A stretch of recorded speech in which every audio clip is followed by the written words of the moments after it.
Un saludo fraterno a cada uno de ustedes, queridos amigos y hermanos. Gracias a Dios por encontrarnos nuevamente en este espacio, en este su espacio de Conectados con el Cielo. Estamos de vuelta con el más grande y alto privilegio de compartir con ustedes el texto bíblico de la lección de escuela sabática. Hemos llegado a un nuevo repaso en esta lección que trata una temática impresionante vinculada con el origen de Jesucristo, pero también una temática que en algún momento fragmentó a la Iglesia Adventista del Séptimo Día. Me refiero al tema de la naturaleza de Cristo. ¿Bajo qué naturaleza vino Jesús a este mundo? ¿Con la naturaleza del Adán no caído o con la naturaleza del Adán que cayó? Dentro de nuestra iglesia existe división en cuanto a este aspecto. No será el punto principal de mi disertación. Quizá en alguna oportunidad o en este canal o a través de otro canal podamos tocar la temática de la naturaleza de Cristo, trascendental para mi salvación, para tu salvación. Una situación que estaba clara en la mente de los pioneros adventistas, pero que en algún momento esa forma de pensar cambió, porque ese grupito que siempre ha estado interesado en vender la teología, la doctrina de la iglesia, ha ejercido su influencia fuertemente y en algún momento pues la forma de pensar de la iglesia, o bueno, no la forma de pensar, sino el mal sentimiento de querer cambiar el pensamiento de la hermandad a través de este tema tan trascendental, creó divisionismo en el interior de nuestra iglesia. Al llegar a la lección del día lunes, vamos a entrar en detalles con esta situación. Una palabra de oración antes de profundizar en el estudio de esta semana. Señor, hay tantos misterios vinculados con su persona que nunca hemos de entender a plenitud. Tendremos toda una vida eterna para meditar en esos misterios, para explayarnos completamente, para deducir cada pétalo de ese misterio o de esos misterios. Hoy por hoy se nos ha permitido conocer lo que es necesario para nuestra salvación. Lo demás es añadidura. Lo demás debemos dejarlo para el reino de los cielos, para la escuela del más allá. Hoy nos interesa darle gracias porque usted en Cristo se dio todo, se dio completamente. Cristo era la imagen completa y profunda de su sustancia. Envía su Espíritu. Es necesario que entendamos todos los detalles vinculados con la naturaleza de Jesús. Porque el que tiene al Hijo tiene la vida. El que no tiene al Hijo no tiene la vida. Asístanos, Señor, en el precioso nombre de Jesús. Amén. Lección número 3. La historia de fondo. La razón primordial del Evangelio según San Juan. ¿Cuál es? El prólogo. Yo le llamaría el logos, para ser precisos. Juan 1:1, un texto que conocemos muy bien de memoria. En el principio existía el Verbo, y el Verbo estaba con Dios, y el Verbo era Dios. Me llama mucho la atención el nuevo mundo de las Escrituras, de los testigos de Jehová, donde, haciendo alusión a este texto, la Biblia de ellos dice: y la palabra, en el principio era la palabra, y la palabra estaba con Dios, y la palabra era un Dios. Interesante. No era Dios mismo entonces. Era un Dios, otro Dios. En cierta ocasión, conversando con un testigo de Jehová, yo le decía: ¿en cuántos dioses creen ustedes? Nosotros creemos en un solo Dios, en Jehová, me dijo. Excelente. Ahora, ¿podría explicarme usted Juan 1:1? De que el principio era la palabra estaba con Dios, y la palabra era un Dios. Eso significa que además del Padre hay otro Dios, un Dios. Eso es lo que entiendo yo en su Biblia. Sí, me decía, el asunto es que Jesús es un Dios inferior.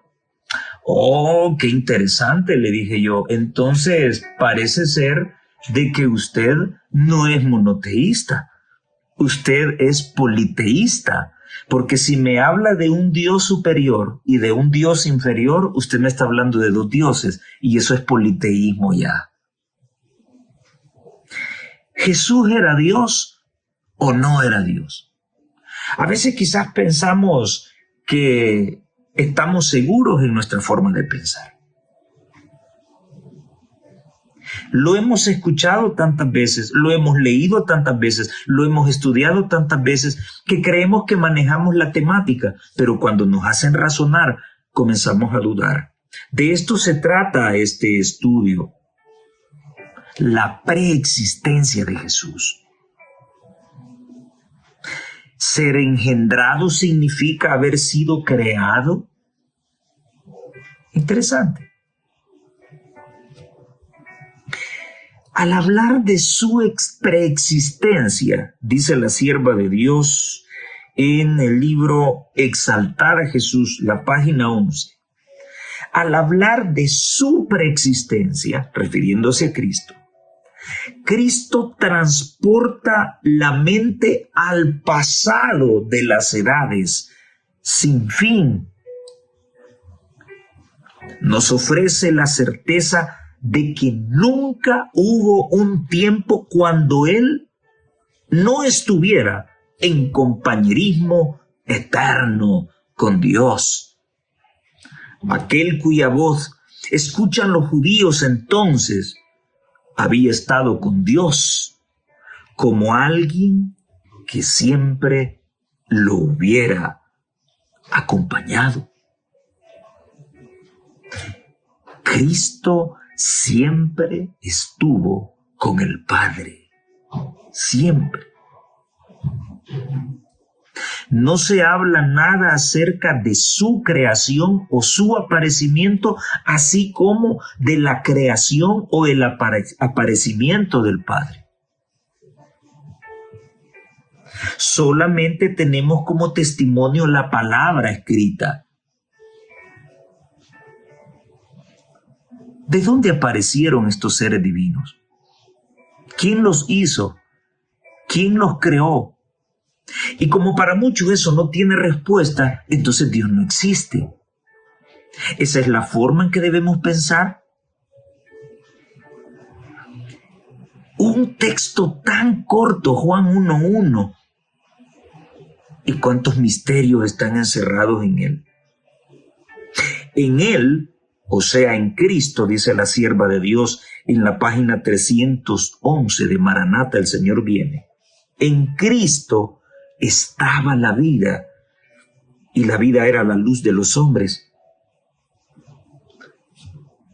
Citando a Juan 1:4.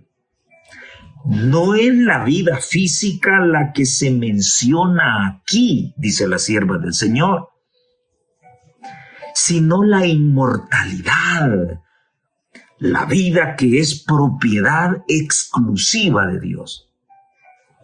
El Verbo, que era con Dios y que era Dios, tenía esa vida. La vida física es algo que cada individuo recibe. No es eterna o inmortal. Otro tema interesante. Porque Dios, el dador de la vida, la toma nuevamente. El hombre no tiene control sobre su vida. Pero la vida de Cristo no provenía de otro ser. En eso creemos los adventistas del séptimo día. No es ningún teólogo contaminado con la teología sistemática o contaminado con los estándares modernos de teología quien escribe. Es la pluma inspirada quien nos dice que Cristo no provenía de otro ser. En otras palabras, Cristo no fue creado por nadie. Nadie le puede quitar esa vida. Nadie. De mí mismo la pongo, dijo. En él estaba la vida original, propia, no derivada de otra. Esta vida no es inherente al hombre, no lo es. Puede poseerla solo mediante a Cristo. Y ojo con esto, mientras llevaba la naturaleza humana, ya vamos a analizar cuál, si antes de la caída, prelapsaria, o después de la caída, poslapsaria, mientras llevaba la naturaleza humana, Cristo dependía del Omnipotente. Ahí está la clave para vencer el pecado en esta tierra.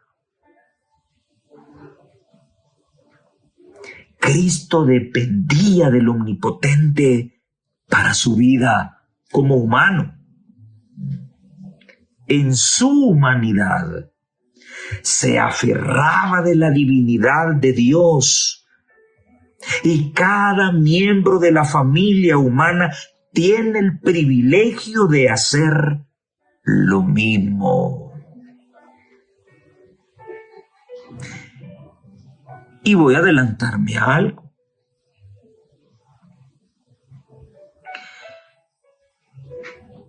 Si Dios derrotó el pecado siendo Dios en esta tierra, yo estoy perdido, porque yo no soy Dios. Nunca lo seré. Eso significa que nunca voy a vencer el pecado en esta tierra. Ahora, si Cristo venció siendo un hombre, si Cristo venció el pecado siendo un hombre, entonces tengo la esperanza de yo también vencer el pecado en esta tierra. La teoría prelapsaria no cree en la teología de la última generación. La poslapsaria sí cree en la teología de la última generación, en ese grupo que estará sin pecado, esperando a Jesús. Vencieron el pecado. ¿Por qué? Porque dependieron del Omnipotente, así como Cristo dependió del Omnipotente. Espero se me entienda. Alguien dijo por ahí que yo redundaba mucho. Sí, redundo mucho porque soy maestro, soy profesor de profesión. Y los maestros tenemos que redundar y repetir hasta que quede claro. Si Cristo venció el pecado siendo Dios, entonces yo estoy perdido. Jamás voy a vencer el pecado en esta tierra. Pero si Cristo venció el pecado siendo hombre, estando sujeto completamente del Omnipotente, entonces yo tengo la esperanza de vencer en esta tierra el pecado. Tengo la esperanza de dejar de pecar en esta tierra. Maravilloso eso. Entremos en detalles. En el principio, el Logos divino. Interesante. Bueno, ya les había confesado que el Evangelio de Juan y las cartas de Juan son mis favoritas. Arroja tanta luz vinculada con Cristo, como Dios, como Mesías, como Salvador.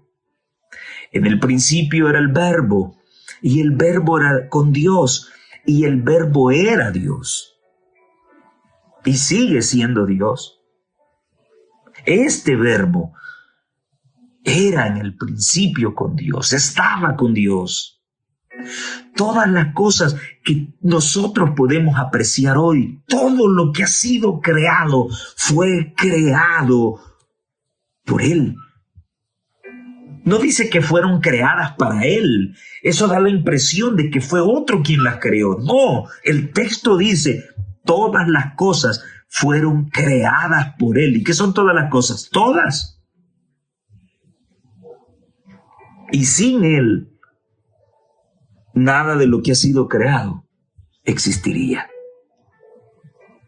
¿Pero por qué? Porque en Él estaba la vida, dice el versículo 4.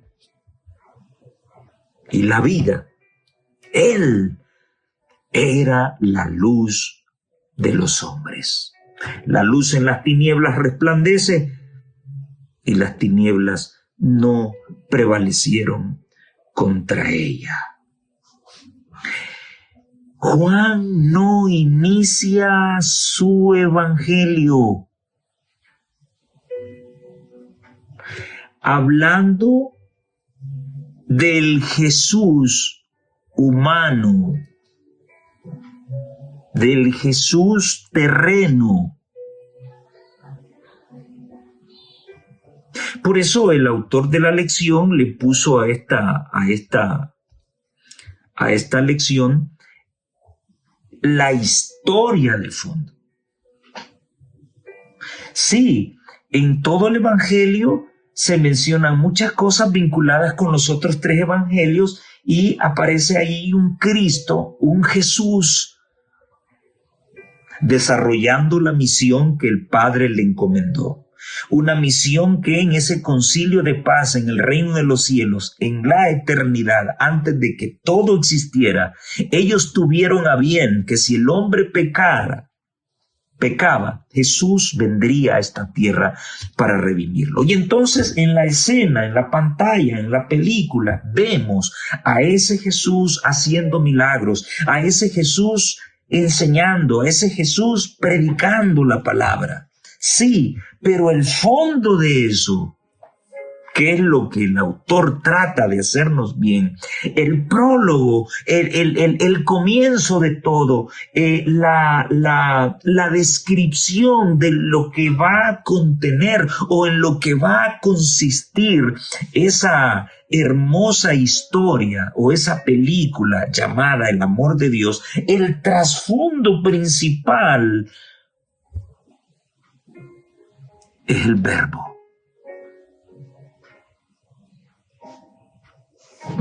Y a los que solo abogan por el Padre y no nada que ver con Jesús, podrán preguntarse, pero ¿por qué tiene que ser así? Si lo importante es Dios.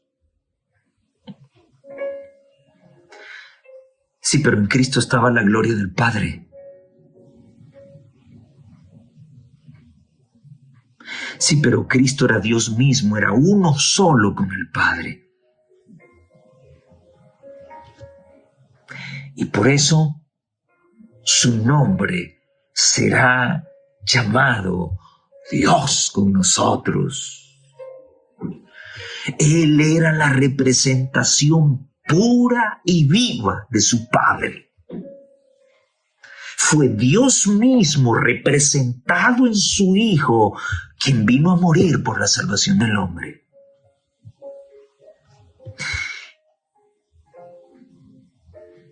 Si no era un Dios el que hubiese venido a morir por mí, mi salvación no tendría garantía. Ya en otras oportunidades hemos hablado que en la antigüedad un rey, cuando sellaba y firmaba un edicto, no se podía cambiar y él ya no se podía retractar. Y conocemos muy bien el caso de Daniel en el foso de los leones, donde el rey, cuando fue engañado y selló aquel edicto que todo aquel que se le sorprendiera elevando oraciones a otros dioses sería echado al foso de los leones, ya no pudo retractarse. La única manera para retractarse era dando su propia vida. Si él quería rescatar a Daniel, tenían que sacar a Daniel del foso de los leones y tirarlo a él.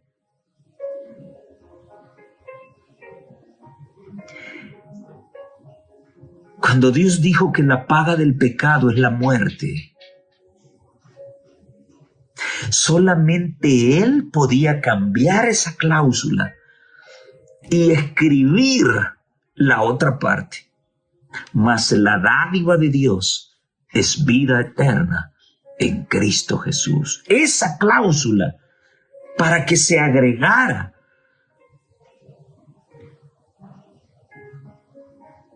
solamente un Dios podía realizarla.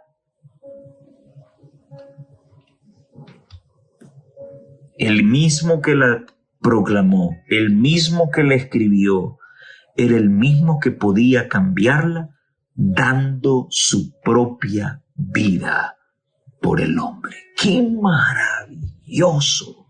¿Por qué? No me pregunten, porque no tengo la respuesta. Es un tema tan profundo, tan maravilloso, tan emocionante, que será el tema de estudio por los siglos sin fin en la tierra nueva. ¡Qué tremendo! Y muchos quieren encontrar ya la respuesta. No me preguntes a mí. Yo solamente te puedo decir lo que la Biblia dice. Por amor, Dios envió a Jesús al mundo. Si tú crees, tendrás vida eterna. Punto. Ya en otras ocasiones hemos hablado de que le hubiese salido más económico a Dios destruirnos y hacer una nueva raza. Sí, hermano, pero ¿acaso no hizo Dios eso en el diluvio? Sí y no. Sí, porque destruyó todo lo que había sido escrito, había sido creado. Y no, porque Dios hizo grandes cosas con el hombre que quedó en pie junto a su casa, Noé y su familia. Así que no fue destruido todo. Dios en su misericordia dejó una familia humana en pie en señal de su misericordia y de su amor. Sí, les salía más económico y barato destruirnos completamente y levantar una nueva raza, perfecta, no caída.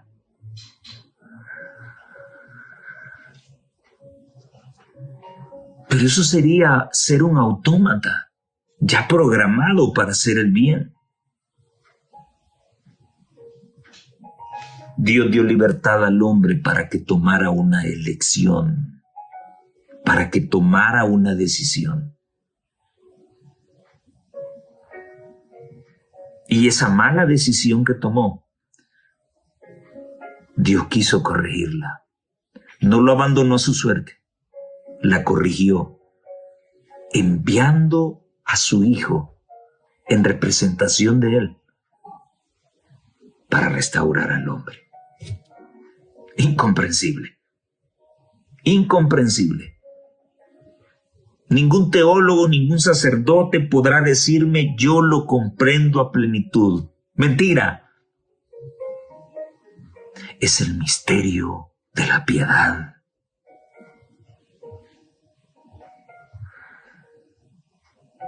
Mientras Cristo llevaba la naturaleza humana, dependía del omnipotente, acabamos de leer. Eso fue lo que aseguró la victoria del Hijo. Cuando Juan habla de Jesús refiriéndose a Él como el Verbo,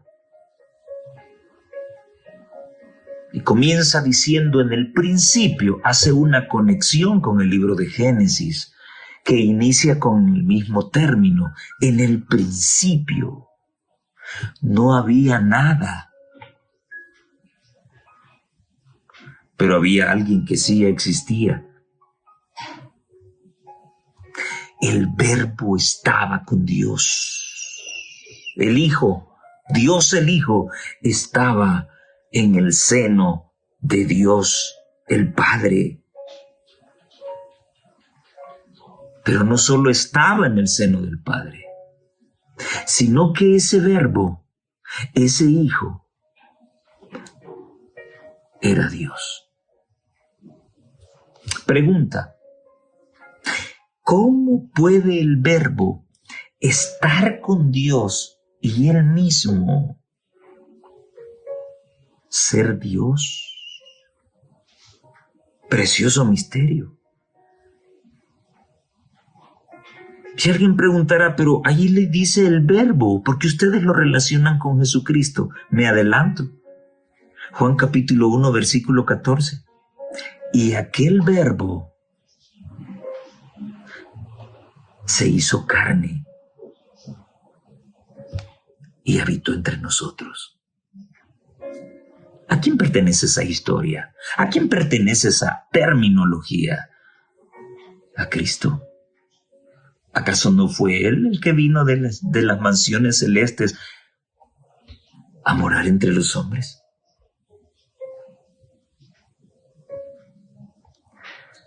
Aunque la palabra de Dios se refiere a la humanidad de Cristo mientras estuvo en la tierra, también habla decididamente acerca de su preexistencia, dice la sierva de Dios.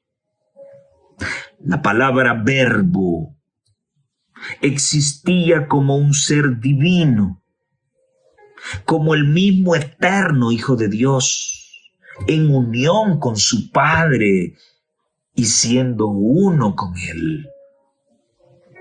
Desde la eternidad se constituyó en el mediador del pacto En la lección se nos menciona que los griegos consideraban al logos como la explicación, el origen de todas las cosas.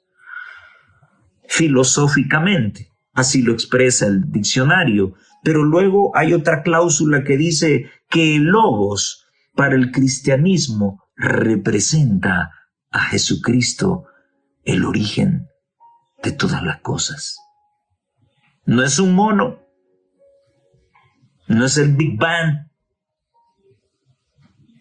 Lo que le da sentido a la existencia, lo que le da sentido al mundo, lo que le da sentido a la vida, se llama Jesucristo. No son los recuerdos, es Jesucristo la garantía. Desde la eternidad se constituyó en el mediador del pacto, la persona en quien serían benditas todas las naciones de la tierra. ¿Acaso no es la misma promesa que Dios le hizo a Abraham? Pero qué cosa más maravillosa, que Dios, un Dios tan grande e inmenso, encuentre en mí características parecidas a las de su Hijo. Las naciones de la tierra tenían que ser benditas en Cristo.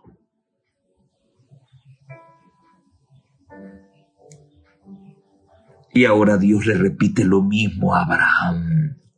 En ti serán benditas las naciones de la tierra. Inexplicable.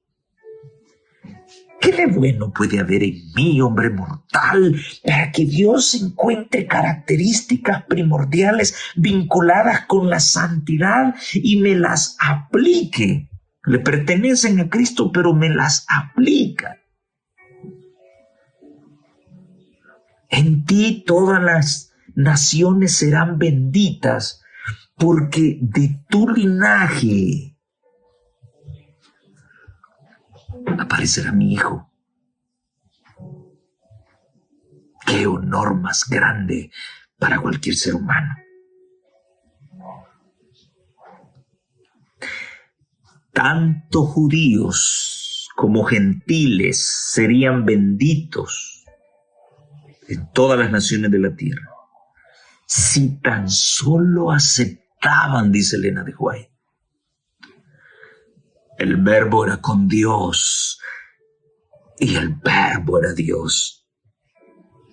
Desde antes que fueran creados los hombres o los ángeles, el verbo, la palabra, era con Dios y era Dios. Gloria al Señor. Maravilloso. Esto está en Exaltada Jesús, página 74.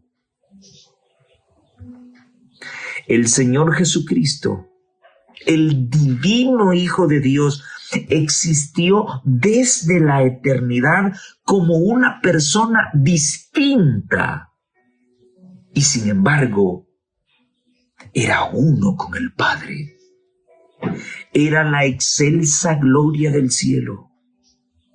Era el comandante de las inteligencias celestiales y el homenaje de adoración de los ángeles era recibido por él con todo derecho. Esto no era robar.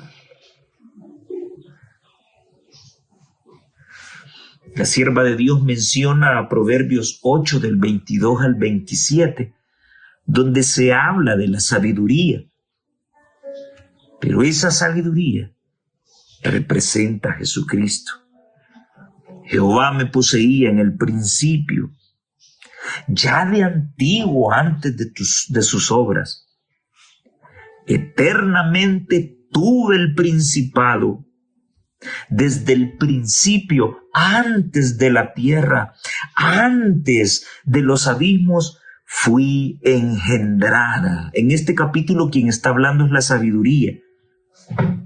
Antes que fuesen las fuentes de las muchas aguas, antes que los montes fuesen formados, antes de los collados, ya había sido yo engendrada. No había aún hecho la tierra, ni los campos, ni el principio del polvo del mundo. Cuando formaba los cielos, allí estaba yo.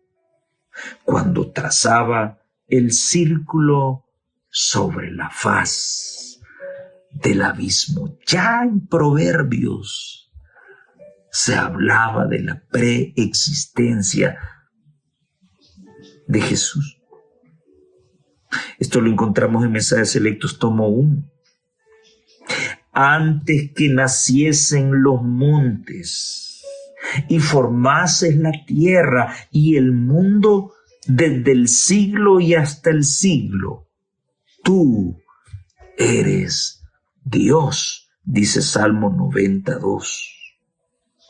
Y en Mensajes Selectos, tomo 1, la página 291 y 292, ella dice: aquí la preexistencia de Cristo y el propósito de su manifestación a nuestro mundo se presentan como rayos vivientes de luz procedentes del trono eterno.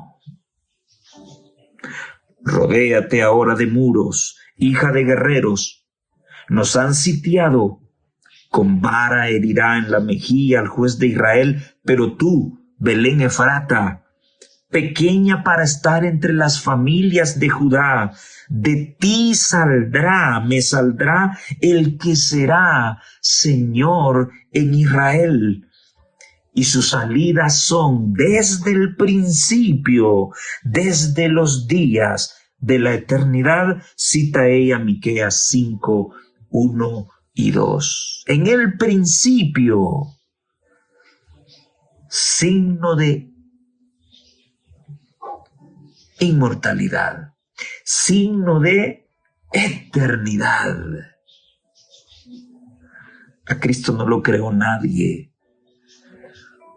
Él ya preexistía junto al Padre. Así como nadie creó al Padre, nadie creó al Hijo. Y nadie creó a su Espíritu.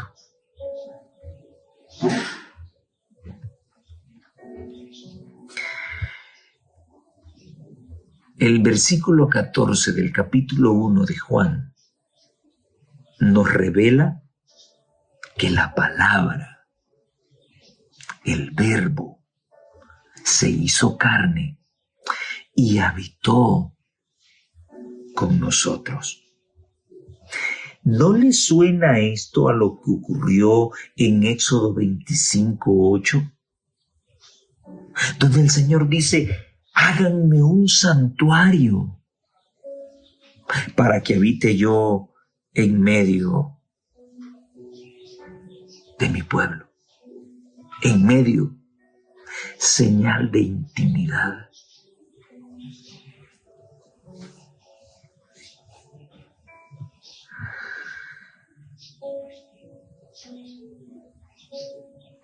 Cristo voluntariamente tomó la naturaleza humana. Voy a detenerme ahí. Estoy leyendo el Comentario Bíblico Adventista del Séptimo Día, tomo 5, el comentario de Elena de White. Cristo voluntariamente tomó la naturaleza humana. ¿Está claro o no está claro? Entonces los teólogos, como les encanta buscarle 5 o 6 patas al gato, comenzaron a pensar: sí, pero ¿cuál naturaleza humana? ¿La naturaleza de Adán antes de que cayera en pecado? o después de que cayera en pecado. A mí, queridos hermanos y amigos, a mí a veces me da pena hablar de estas cosas. Pero es necesario mencionarlas. Pero al decirlo no quiero que se tome la impresión de que yo me crea más que un ministro del Evangelio, que yo me crea más que un pastor. Yo no soy teólogo, yo soy maestro, pero yo no soy teólogo. El médico estudia asuntos vinculados con la medicina, que también no los desconozco porque estudié medicina. El abogado conoce de leyes, el arquitecto conoce de medidas y trazos y eso. El teólogo conoce de las cosas de Dios. Pues sí, pero ya cuando un médico anda preguntando que cómo es que se da el proceso de circulación dentro del corazón, hombre, ya, eso es vergonzoso, ¿eh? ¿Qué estudiante de medicina no lo sabe? Pero que ya un teólogo comience a preguntarse con qué naturaleza vino Jesús, con la naturaleza antes de que Adán pecara o después de que Adán pecara. Y a mí me da pena, pues, porque yo soy un simple profesorcito. Yo no soy teólogo.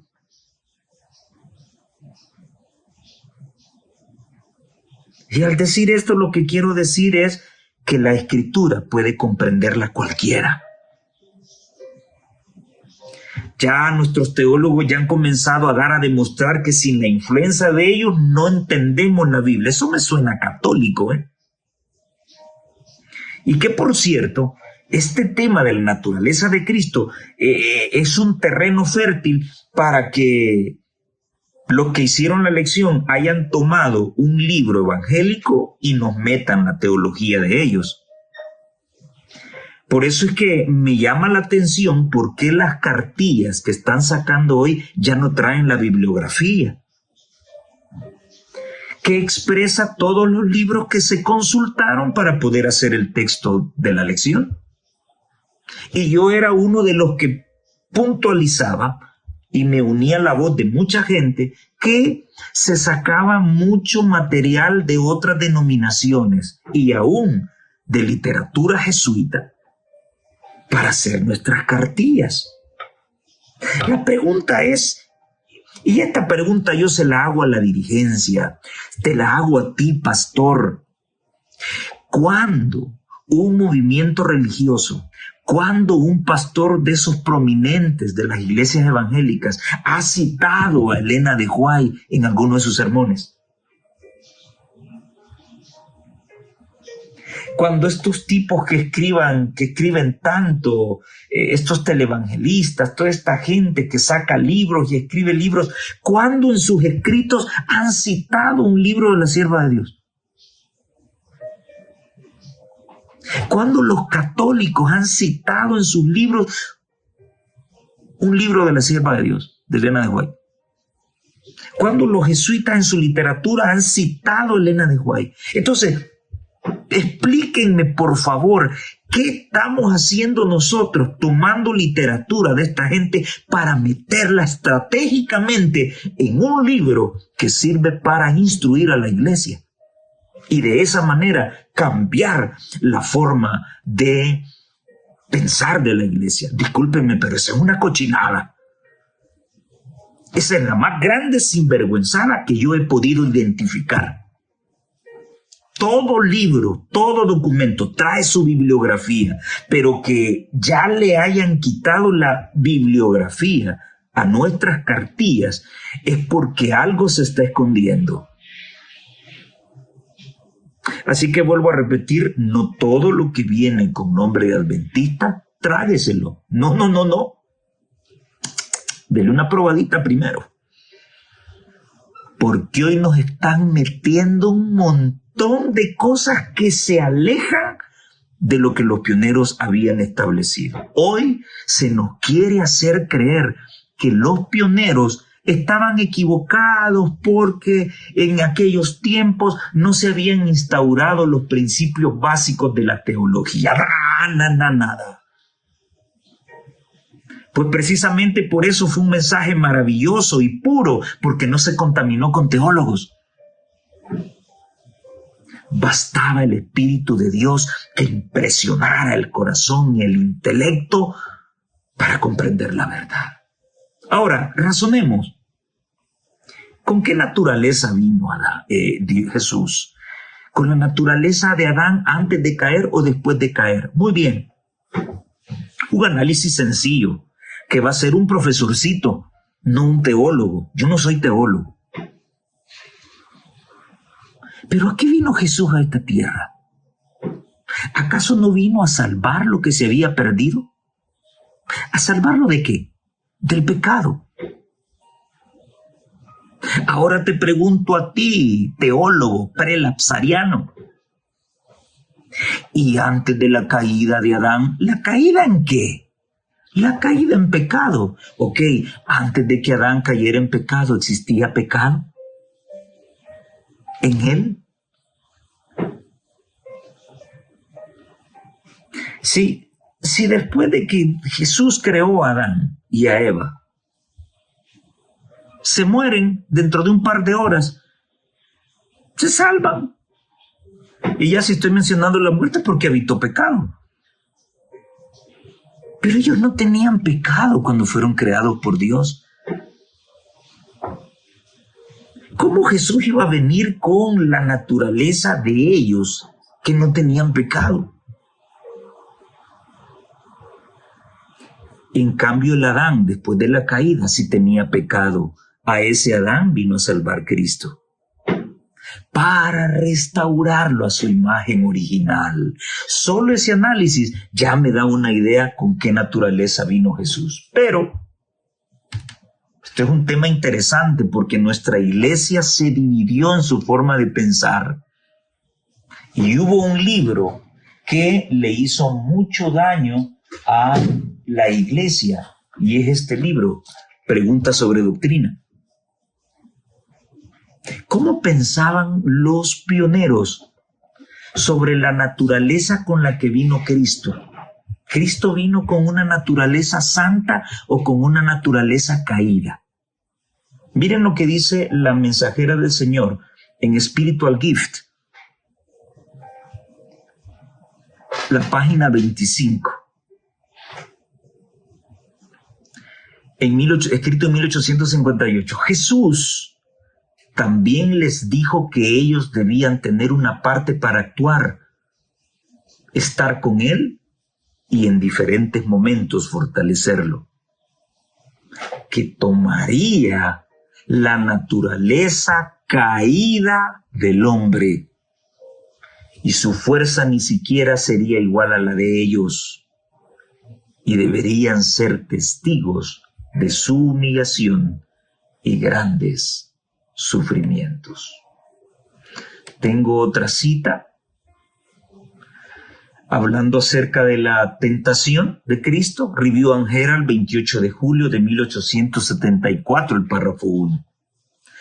Cristo no estaba hablando de la tentación. Sería bueno que se leyeran también el libro, el capítulo de la tentación, el deseo de todas las gentes. Cristo no estaba en una posición tan favorable para soportar las tentaciones de Satanás. En el desierto, desolado como Adán cuando fue tentado en el Edén. El Hijo de Dios se humilló y tomó la naturaleza del hombre después que la raza humana se había alejado 4000 años del Edén y de su estado original de pureza y rectitud. ¿Cómo pensaba la sierva de Dios? Cristo tomó la naturaleza de Adán después de la caída. Fácil, ¿no? Querer contradecir esto, siendo ministro adventista, huele a azufre, huele a cacho. ¿Cuál es la intención? En aquel entonces la intención era de que los movimientos religiosos protestantes no nos vieran como secta. Eso es todo. ¿Y cuál es el miedo? Que nos vean como secta. ¿Acaso nuestro mensaje no es diferente al de ellos? Oh, es que conservamos lo mismo, es que creemos lo mismo, le dijeron a Barhouse. No creemos lo mismo completamente. El Dios que las iglesias evangélicas adoran no es el Dios que yo adoro. Como dice, sí, yo adoro al Dios del sábado. Ellos adoran al Dios del domingo. El Dios del papado. ¿O no? ¿Y entonces qué? ¿Van a torcer eso también para caer bien con Roma? Señores que nos dirigen, ¿por qué quieren dilatar la venida de Jesús? Oh, ¿será por los jugosos salarios que obtienen de la oveja? Hay que seguir disfrutando beneficios, por eso hay que retrasar más la venida de Jesús. Eso nos lleva a hacer más componendas con Roma. Ya no insulten a Roma, ya no les digan el cuerno pequeño, ya no les digan la gran ramera. Participemos de los movimientos ecuménicos. Discúlpame, pero si tú como dirigente quieres creer eso, créelo. Pero yo y mi casa serviremos a Jehová. Y la sierva de Dios dice que el Hijo de Dios vino a este mundo tomando nuestra naturaleza caída, siendo hombre 100%. Venció el pecado. Fue tentado en todo. No es pecado ser tentado. Pecado es caer en la tentación. Él fue tentado en todo, pero nunca cayó. ¿Y por qué no cayó? Ya lo leímos. Él estaba sujeto del Omnipotente a través del Espíritu Santo. Y Jesús con su ejemplo te dice a ti y a mí, si yo lo pude hacer, tú también lo puedes hacer. Yo te doy la facultad de que lo hagas. Lo único que debes hacer es creerlo. Hermanos, este evangelio nos fue dado para no caer en pecado.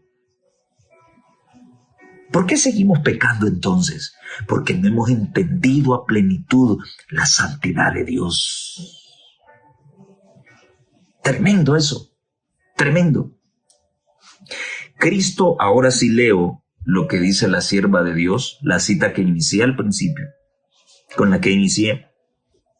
Cristo voluntariamente tomó la naturaleza humana.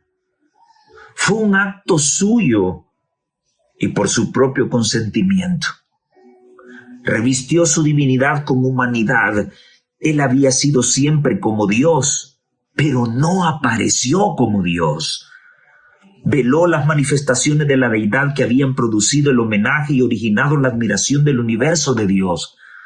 Fue Dios mientras estuvo en la tierra, pero se despojó de la forma de Dios y en su lugar tomó la forma y la figura de un hombre. ¡Qué claro, hombre! Anduvo en la tierra como un hombre. Por causa de nosotros se hizo pobre, para que por su pobreza pudiéramos ser enriquecidos. Puso a un lado su gloria y su majestad. Era Dios, pero por un tiempo se despojó de las glorias de la forma de Dios.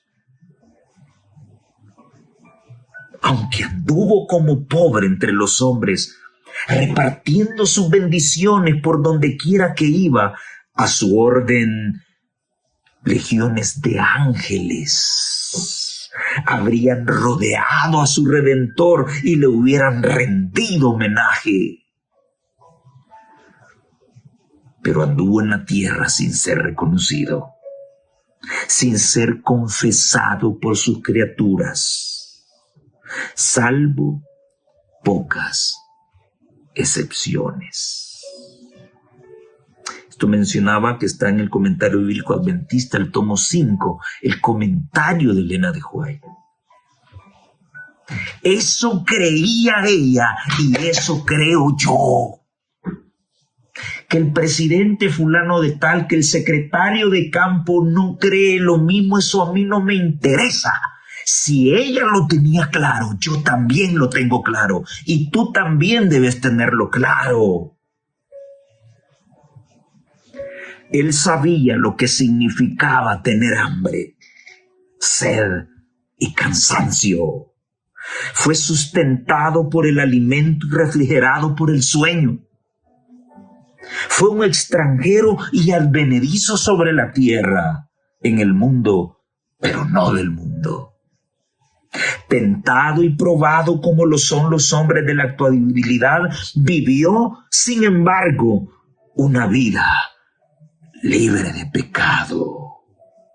Lleno de ternura, compasión, simpatía, siempre considerado con los demás, representó el carácter de Dios, y aquel Verbo fue hecho carne y habitó entre nosotros, lleno de gracia y verdad. Los Hechos de los Apóstoles, página 376 y 377. Oye esto. Tentado y probado como lo son los hombres de la actualidad, vivió sin embargo una vida libre de pecado. En su humanidad corrió el riesgo de caer en pecado. Pero Él nos enseñó a vivir sin pecado si tan solo te tomas del Padre.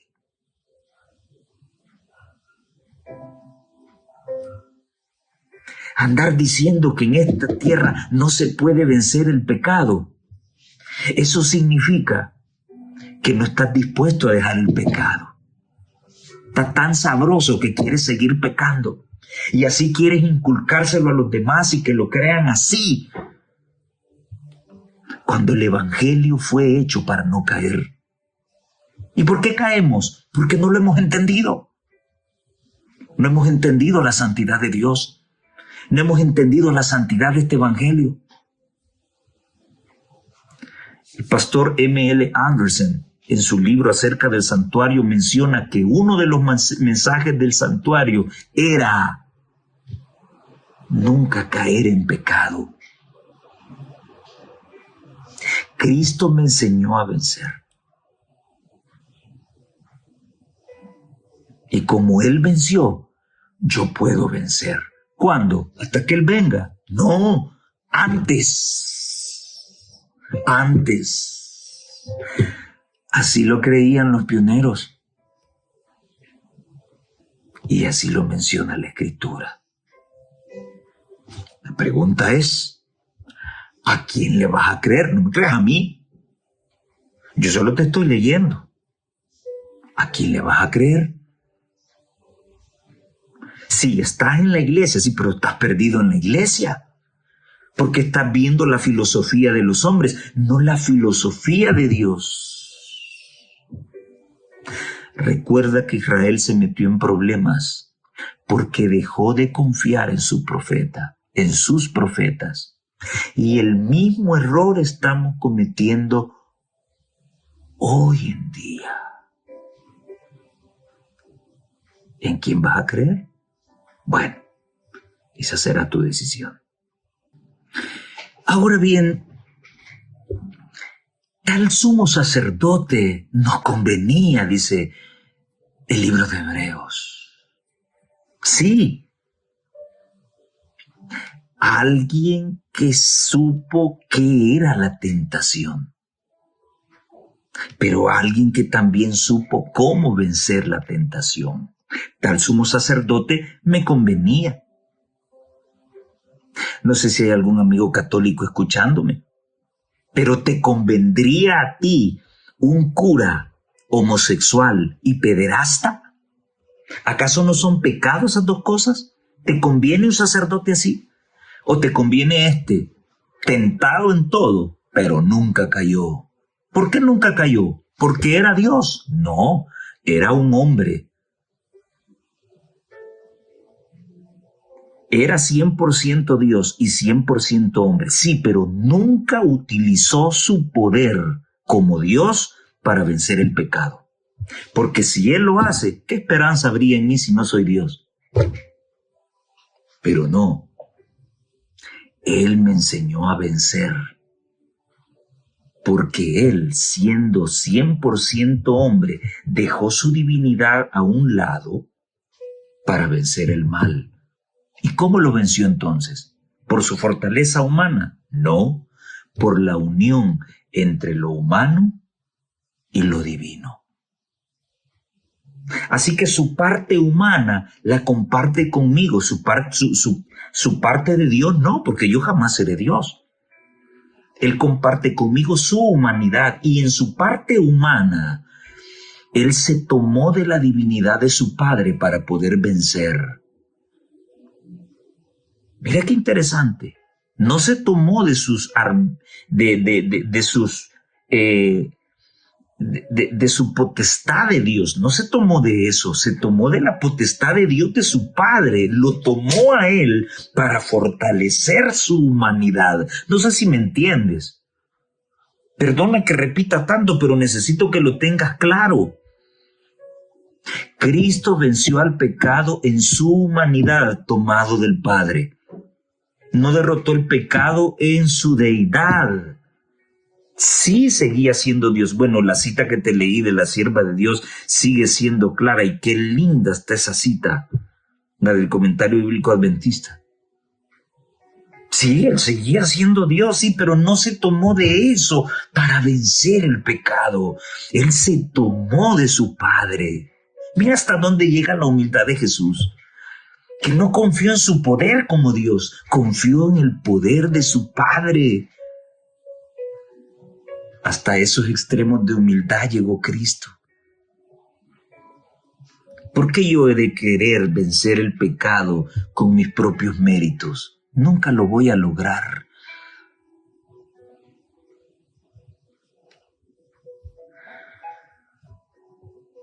Hermosa manifestación de Dios para el hombre. Dar a su Hijo como prenda de amor. Predicando, enseñando, sanando, llevando felicidad por las calles, por las aldeas, por los pueblos, llevando vida donde había muerte, llevando luz donde había ceguera, llevando palabra de Dios donde había mudez o tartamudez.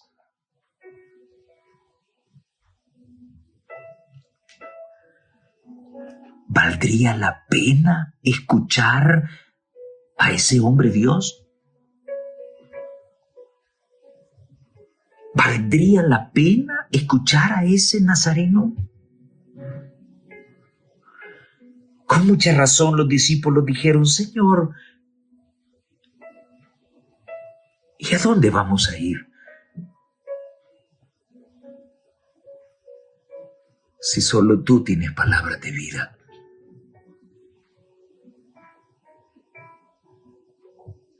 Yo no sé si hay alguien que me escucha y que se ha salido de la iglesia.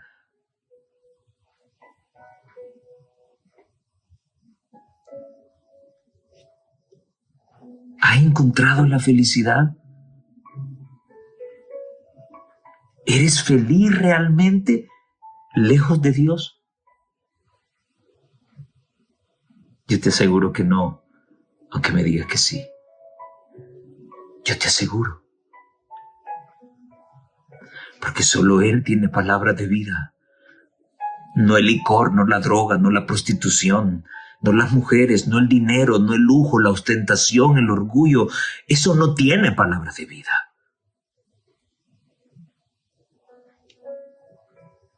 Separados de Jesús, no somos nada, aunque tú quieras decir lo contrario. Aunque te sientas bien así como estás. Sí, pero no te engañes a ti mismo. No hay vida. No hay felicidad lejos de Jesús.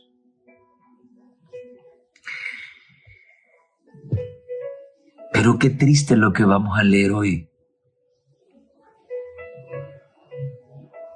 aquella luz verdadera, escribe Juan en el versículo 19, el versículo 9. Aquella luz verdadera que alumbraba a todo hombre, venía a este mundo. En el mundo estaba. Y Él fue el que hizo al mundo. Pero el mundo no le conoció. ¡Qué penoso! A lo suyo vino. Y los suyos no le recibieron.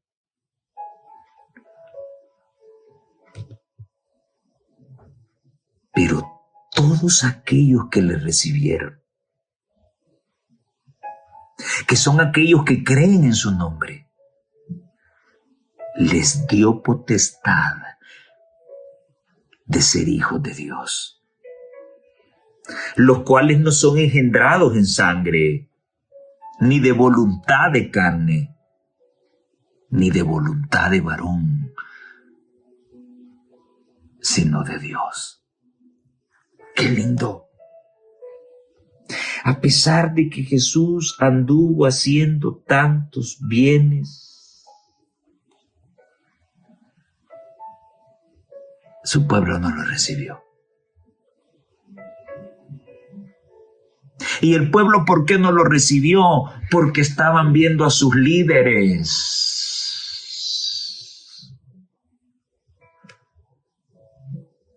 Y los líderes no le recibieron. A excepción de Nicodemo, Gamaliel, José de Arimatea. Pero ¿qué de Anás y Caifás? ¿Estará ocurriendo lo mismo hoy en la Iglesia Adventista del Séptimo Día? Que por caer bien con el pastor, que poder caer bien con el dirigente, con el líder, con el administrativo, acepta todas las sandeces que se están viendo en una iglesia que fue creada para vencer.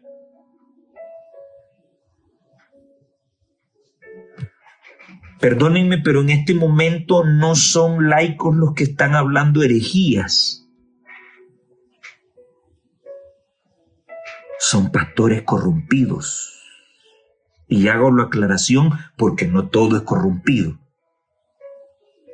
Este asunto de la naturaleza de Cristo que se quiso entremezclar fue defendida por muchos pastores excelentes, pocos. Pero ya lo he dicho, lo malo siempre abunda en cualquier institución y lo bueno siempre en pequeña proporción. Pero hay un grupito de pastores que yo no dudo que o son jesuitas infiltrados o han sido iniciados, pero están hablando sandeces. Que se puede adorar a Dios con salsa. Que para poder alcanzar los objetivos que la Iglesia Adventista tiene como pueblo es necesario unirnos con otras iglesias. Que los 10 mandamientos nadie los ha guardado y nunca se podrán guardar. Que ese grupito selecto que estará vivo cuando Jesús venga, no podrán vencer nunca el pecado. Eso ocurrirá cuando Cristo venga. Que el santuario celestial no existe. Que no hay problema que usted le mande mariachi a su esposa. Que no hay problema que usted vaya al estadio a echarle porras a su equipo favorito. Y una sarta de tonterías que están saliendo de los labios de aquellos que dicen comprender las Escrituras. Y alguno podrá decirme, ese hermano critica mucho. ¿Ah, sí? ¿Y cómo se llama lo que Juan el Bautista hizo con Herodes? No fue una crítica. Cuando la palabra me dice, alza tu voz en cuello y declara el pecado de mi pueblo, no es una crítica. No es un juicio el que se está emitiendo. Bueno, si estás mal, estás mal. Si estás bien, estás bien. Sí, separarlo, definirlo, es una crítica, es un juicio. Ir en contra de eso para mí ha sido una artimaña que los que saben manipular y legislar lo han hecho para vivir ellos felices en pecado y que nadie les impute nadie y que sigan robando como sigan robando y sigan haciendo lo que están haciendo y todo está bien. Y hay muchas iglesias que están muriendo poco a poco.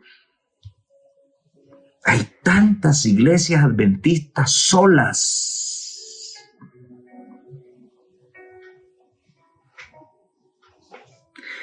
Y si a mí en mi trabajo se me exige perfección hasta lo sumo en lo que hago,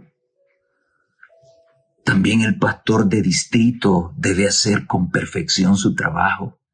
También el presidente, el secretario, el tesorero, el administrador y quien sea está obligado por responsabilidad a su Dios y a su pueblo a actuar transparentemente y excelentemente bien. Visitar todas sus iglesias, visitar a todas sus ovejas y ser un poquito más austero.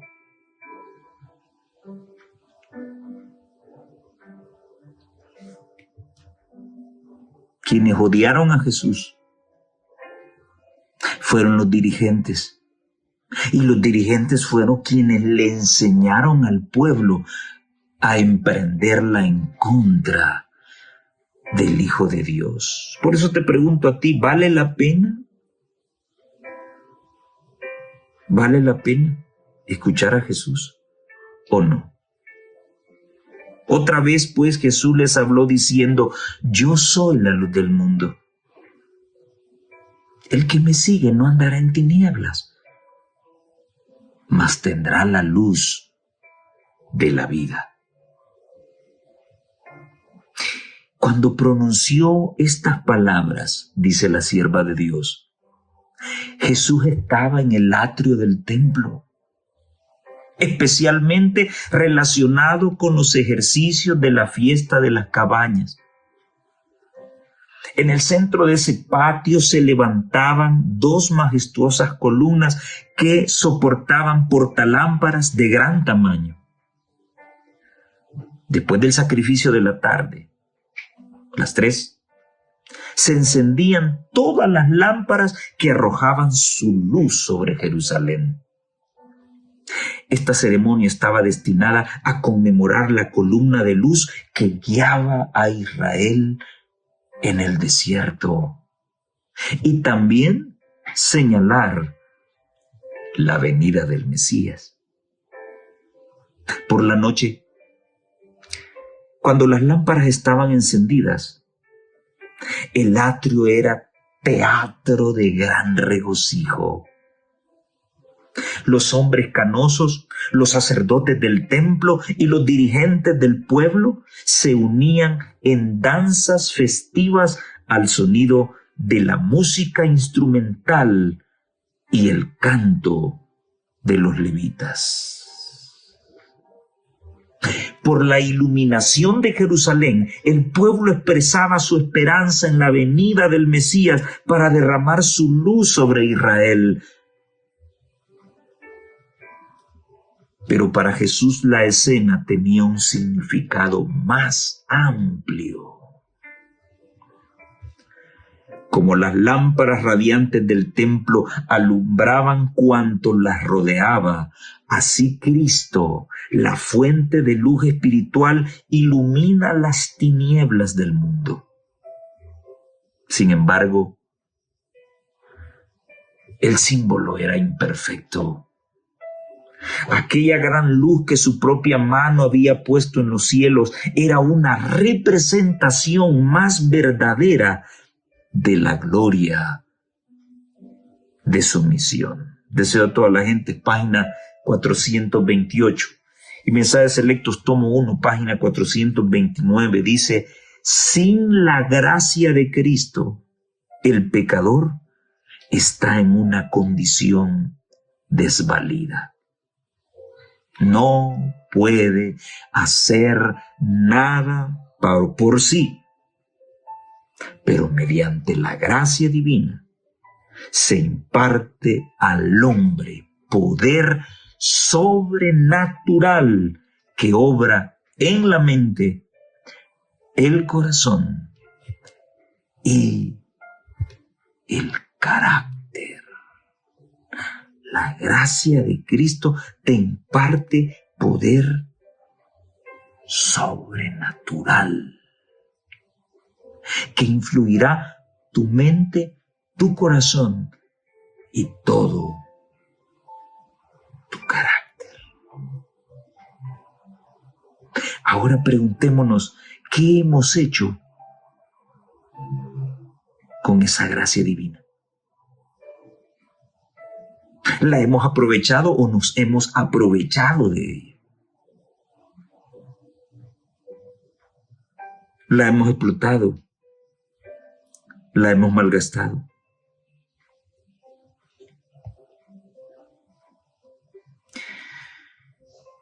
Luego aparecen en la lección algunos temas de interés: el amor de Dios por el mundo, creer en el Hijo de Dios,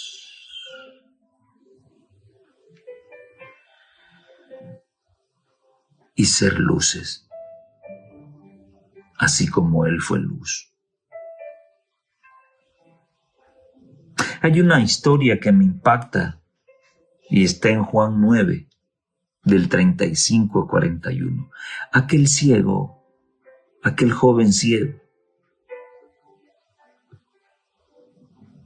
que andaba buscando a Jesús para encontrar sanidad en sus ojitos. Y después que fue sanado, le andaba buscando.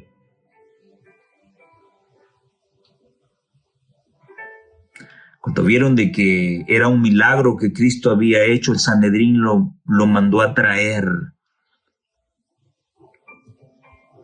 Y le preguntaron que quién lo había sanado, y él dijo que había sido sanado por Jesús. Llamaron a sus padres, interrogaron a sus padres. Ellos dijeron que era su hijo y que había nacido ciego. Finalmente el Sanedrín le expulsó de la sinagoga. Ese es el aperitivo principal del Sanedrín, antiguo y moderno: expulsar a todos aquellos que estorban sus acciones maquiavélicas. Todo aquel que les dice la verdad, nadie les puede decir la verdad porque son los señores intocables. ¿Quién ha dicho eso?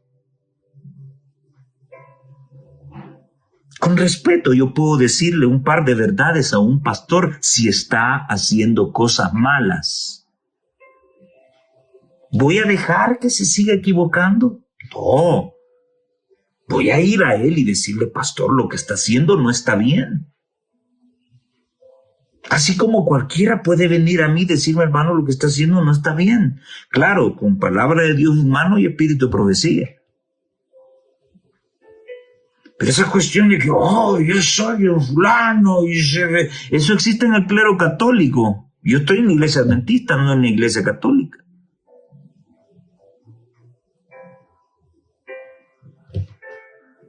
Entonces oyó Jesús que le habían expulsado. Y hallándole le dijo: ¿crees tú en el Hijo de Dios? Y el joven respondió: ¿quién es, Señor, para que crea en él? Jesús le dijo: pues le has visto,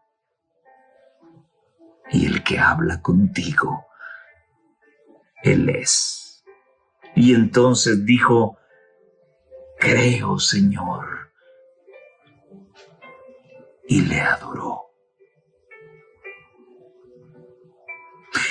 Para juicio he venido, dijo Jesús, yo a este mundo, para que los que no ven, vean, y los que ven, sean cegados.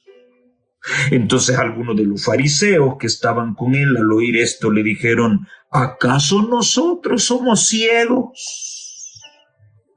¿Y quién es este que está dando la lección para que nos diga que somos ciegos? No, si yo no lo digo, lo dice la palabra. Si tú estás contradiciendo la palabra de Dios y el espíritu de profecía por conveniencia, tú estás ciego. No importa el título que ostentes dentro de esta iglesia o la posición encumbrada donde te encuentres. La cartilla dice que hay dos grandes grupos en la humanidad. Y yo no diría que hay dos, yo le agregaría otro. La cartilla dice que los discípulos pertenecían al primer grupo. ¿A quiénes? Los que creen en Jesús y le aceptan como Mesías. No solo estaban los discípulos, también estaba Nicodemo, alguien del Sanedrín. La mujer del pozo, el ciego de nacimiento. El otro grupo, que son los que tienen la oportunidad de creer, pero no quieren creer. Ahí estaban los fariseos y los sumos sacerdotes. La gente en el milagro de la alimentación de los 5,000 e incluso Judas. Y ahí termina. Sí, pero hay un tercer grupo. Los que decimos creer, pero no lo aceptamos como Mesías. ¿Qué, hermano? Sí. A eso llama el libro de Apocalipsis tibios. Cumplimos las normas, cumplimos las reglas, cumplimos los requisitos, estamos los sábados, estamos los días de culto, damos diezmos, damos ofrendas, cantamos, leemos la cartilla, tenemos nuestro devocional y vivimos en pecado oculto.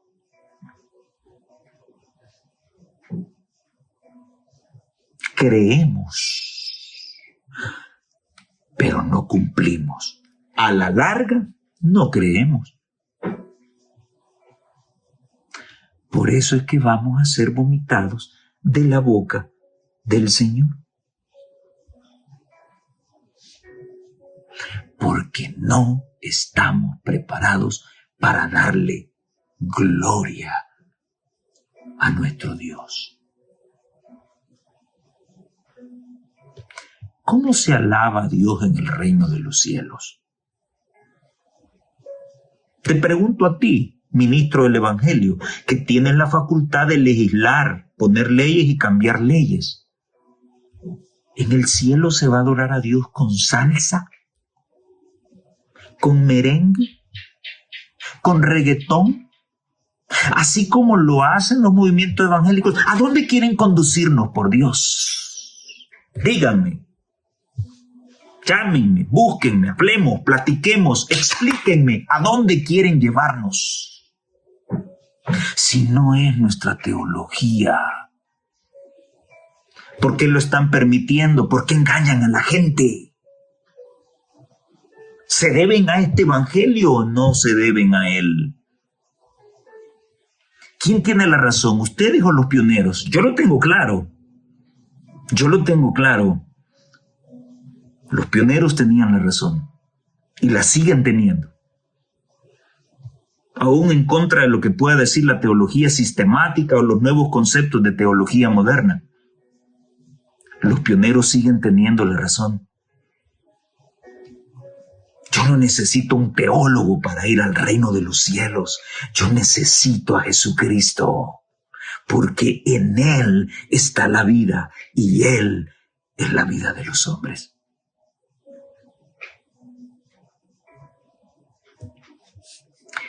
El respeto se gana, amigos, con trabajo, con ejemplo, con buena voluntad, con amor a la hermandad.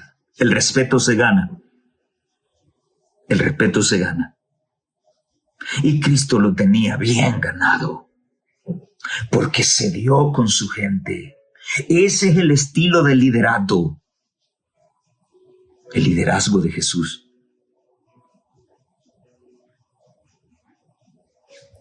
¿Cómo se adora a Dios entonces en los cielos? Lee Apocalipsis 4 y 5. Los 24 ancianos echan sus coronas delante del Cordero y cantan gloria, gloria al Cordero que fue inmolado. Hermanos y hermanas, vivimos en tiempos trascendentales, donde se necesitan cristianos valientes que estén apoyando la verdad al 100% aún a costa de sus vidas. Ya lo he dicho en muchas ocasiones, yo no soy disidente. Si alguien me juzga así, pues bueno, será por sus ideas locas. Yo ideas locas no apoyo. Yo apoyo la palabra de Dios y el espíritu de profecía en su contexto correcto. Si soy disidente porque no apoyo ideas locas, pues bueno, entonces lo soy. Pero yo jamás le he dicho a ningún hermano y en ninguna iglesia he pedido que se salgan. No. Les he dicho, quédense. Quédense. La apostasía se le hace de frente, no saliéndose. Eso es de cobardes. No, de frente, de frente. Allí en medio, Dios pondrá, en medio de la corrupción, Dios pondrá a su remanente. Sofonías capítulo 3, versículo 13. Allí en medio, donde está la corrupción, no afuera. No afuera. Desde adentro. Y yo lo estoy haciendo desde adentro. Hagamos las cosas correctamente y este servidor las va a aplaudir. Que el hermano siempre quiere que se haga su voluntad. No. Lo vuelvo a repetir. Lo único que quiero es que este pueblo vuelva a ser lo que fue anteriormente. Que levantemos en alto lo que creían nuestros pioneros. Ese adventismo que conocimos de nuestros abuelos y de nuestras abuelas no era un adventismo disidente. Muchos disidentes están infiltrados adentro. Y muchos finalmente se salen de la iglesia por las barrabasadas que los grandes hacen. La gente se confunde, no la nutren. Y encima de eso le avientan apostasía para que coma. Finalmente la gente se va. Bautizamos 5,000 en no sé, sí, pero lo estamos echando en un saco roto.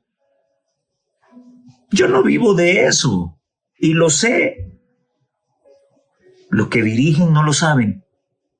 ¿Y qué están haciendo para coser el saco? Esos son mis señalamientos. Ese es mi descontento. ¿Estamos jugando o realmente estamos viviendo el evangelio? Pero seamos claros, tengamos una palabra. Ya no es tiempo para estar con el pecado. O soy o no soy adventista del séptimo día. ¿Quiere pachanguear? Bueno, está bien, magnífico, pero no se llame adventista del séptimo día. ¿Quiere seguir usted tras las pisadas de Roma? Dele, pero no se haga llamar adventista del séptimo día. ¿Quiere usted sobarle el lomo al Papa? Dele, pero no diga que es adventista del séptimo día, porque ese no es nuestro mensaje. ¿Quiere bailar? Baile, pero no diga que es adventista del séptimo día, porque un adventista del séptimo día nato no se comporta de esa manera. Tiene un solo mensaje, tiene una sola fe, que es la fe que se ha mantenido a través de la historia. El mundo necesita hoy hombres y mujeres que no se vendan ni se compren. Hombres que sean tan sinceros en lo más íntimo de sus almas. Hombres que no tengan temor de darle al pecado el nombre que le corresponde. Hombres y mujeres que sean tan leales al deber como la brújula al polo. Hombres y mujeres que estén de parte de la verdad, aunque se desplomen los cielos. Que el Señor te bendiga y nos vemos en la próxima.